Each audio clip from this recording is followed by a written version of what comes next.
Hey guys, I'm registered dietitian Jen Brocksterman. In today's video, we're picking up right where we left off and we're gonna talk about the 15 health tips that the experts actually agree on, even though there is a ton of fighting out there on the internet that is contributing to great long-term health and happiness. Now, if you missed part one, you can go back and catch it here. Otherwise, let's dive into part two. Tip number 6, drink enough water. Staying hydrated is critical to your energy levels. It's so important for the health of our filtration system, like our kidneys and our liver. And again, it's just gonna make you feel really awesome when you're well hydrated throughout the day. So people I find fall in one of two camps. They are either awesome at this or terrible. Not a lot of people tend to sit right in the middle. So if you're someone that struggles with your water intake, here's a couple quick tips to make it a bit easier. Maybe you need to change what container you drink out of. Maybe invest in a new water bottle. Maybe you don't like water bottles and you do better with an actual open glass water glass. Think about making it convenient, accessible, and think about your preference to water. Do you like it cold? Do you like it room temperature? Do you like it frozen with ice in it? Do you like it sparkling with some bubbles? Find what works for you and just make sure you're well hydrated through the day. Hey, we'll get back into things in just a moment, but I wanted to give you a gift for hanging out with me today. I want to give you access to a free, on-demand nutrition coaching masterclass called LIFTOFF.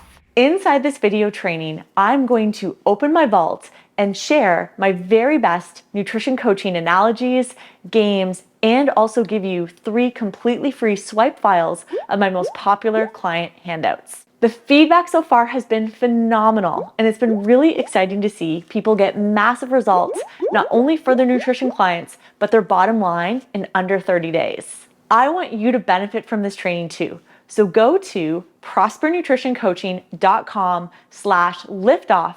And now back to where we left off. Number 7 is to feed your gut bacteria. And one of their favorite foods are high fiber foods, so plant-based foods like vegetables and fruits, nuts and seeds, beans, lentils, legumes, but also fermented foods. So we might add some sauerkraut, for example, or kimchi into the diet.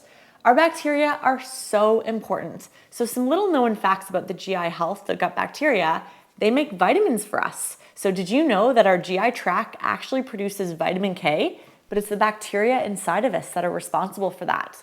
They also play a really big role in appetite control and weight management. So people with really diverse and healthy bacterial cultures have an easier time staying lean. And when they study swab the insides of someone that struggles more with their weight and obesity, often their balance of bacteria is out of whack due to a lower fiber and fermented food intake. So this is a great way to take awesome care of the critters that are inside of us that then go back and take care of us. Number 8 is eat adequate protein. Why is protein such a superstar macronutrient? It has the highest exchange of energy to break it down for us to extract calories. So to give you a perspective, about 40% of the calories in protein get wasted just in the process of breaking protein down to extract the nutrition from a high protein food. Whereas carbohydrates, only about 5 to 10% of the calories in a carb are used up in the digestion process to extract the nutrition. And in fats, it's more like 1 to 3%. So protein is incredibly satiating. It fills us up, it makes us feel full. We burn a lot of calories just trying to break protein down. And then of course it becomes the physical building blocks of us, right? It's not only our muscles, but it's our hair, it's our fingernails, it's part of our organs, it's part of our cell structure. So protein, definitely a superstar piece of nutrition advice. Number 9 is to get regular exercise. We want to see people moving in all different ways and shapes that, of course, they enjoy and are sustainable. Ideally, we want a balance of strength training at least a few times a week, something that's going to challenge your muscles.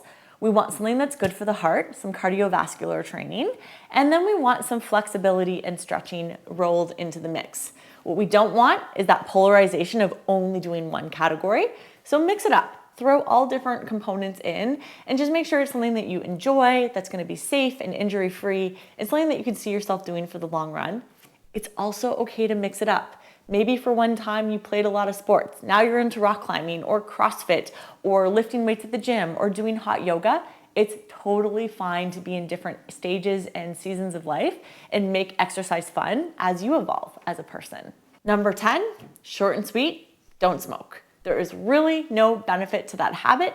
And if that is something that you're engaged in, doing what you can to first reduce and then cut yourself off, your lungs will actually start to heal themselves the longer and longer time they've had without the carcinogens of cigarettes. So if you're a non-smoker, don't start. If you're a smoker, do what you can to quit and get support in making that as easy as possible on yourself. All right, guys, 10 tips down, only 5 more to go.